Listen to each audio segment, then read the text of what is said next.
சாய் பக்தர்களுக்கு என் அன்பு வணக்கங்கள். ஓம் சாய்ராம். என் அன்பு குழந்தையே, நீ விட்ட சாபம் பலித்து விட்டது. நீ யாருக்கு சாபம் விட்டாய் என்று நினைவு இருக்கிறதா?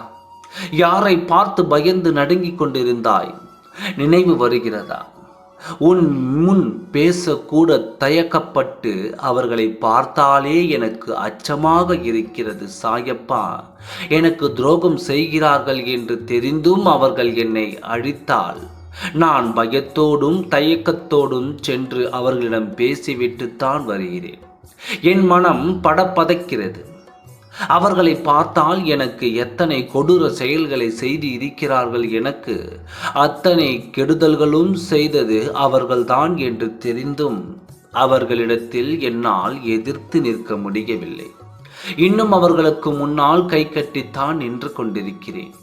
என்னை வேதனைப்படுத்தி பார்ப்பவர்களிடம் கை கட்டி நிற்கிறேனே என்று நினைக்கும் பொழுது என்னையே எனக்கு பிடிக்கவில்லை என்று வருத்தப்பட்டாய். அந்த என்னிடத்தில் நீயும் அவருக்கு சாபம் விட்டாய். வயிறெறிந்து சொல்கிறேன் என்று நீ விட்ட சாபம் அவர்களுக்கு பலிக்கத் தொடங்கிவிட்டது. நானும் உன்னை ஏன் அனுமதித்தேன் தெரியுமா? இந்த அக்கிரமத்திற்கும் துணை போகாத உன்னையே, யாருடைய பழி பாவங்களையும் ஏற்காத உன்னையே இத்தனை பாடுபடுத்தி வேடிக்கை பார்த்த ராட்சசங்களுக்கு நீ சாபம் கொடுப்பது சரியானதுதான் என்பதால் தான் நானும் பொறுமையாக இருந்து விட்டேன். எத்தனை வலிகளையும் வேதனைகளையும் நீ அனுபவிப்பாய், எத்தனை சோதனைகளை நீ அனுபவிக்காய். நாளுக்கு நாள் உன் சோதனை அதிகமாவதை ஒழிய குறைந்து பாடு இல்லாமல் போய்விட்டது. அவர்களின் அக்கிரமத்திற்கு அளவில்லாமல் போனதால் தான் நீ சாபமிட நானும் அனுமதித்தேன்.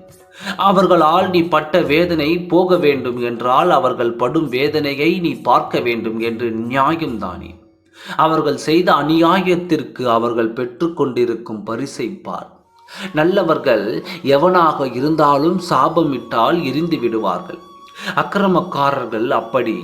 நீ விட்ட சாபம்தான் பலித்து இப்பொழுது அவன் எரிந்து கொண்டிருக்கிறான். இனி அவன் முன் நீ கை கட்டி நிற்க வேண்டாம். உன்னிடம் மன்னிப்பு கேட்பான், மன்னித்து விடு என்று. இப்பொழுது உன் சாபத்தால் எத்தனை வலிகளையும் வேதனைகளையும் அனுபவித்து வருகிறேன் என்பதை நாளை உன் செவிகளில் கேட்பாய். சத்தியம் எப்பொழுதும் நினைத்து நிற்கும். நீ நிம்மதியாக வாழத்தான் போகிறாய். நிம்மதியாக வாழ உனக்கு நான் துணையாக இருக்கிறேன். கவலைப்படாமல் தைரியமாக இரு. நாளை இந்த செய்தியை கேட்க தயாராக இரு. ஓம் சாய்ராம். நன்றி, வணக்கம்.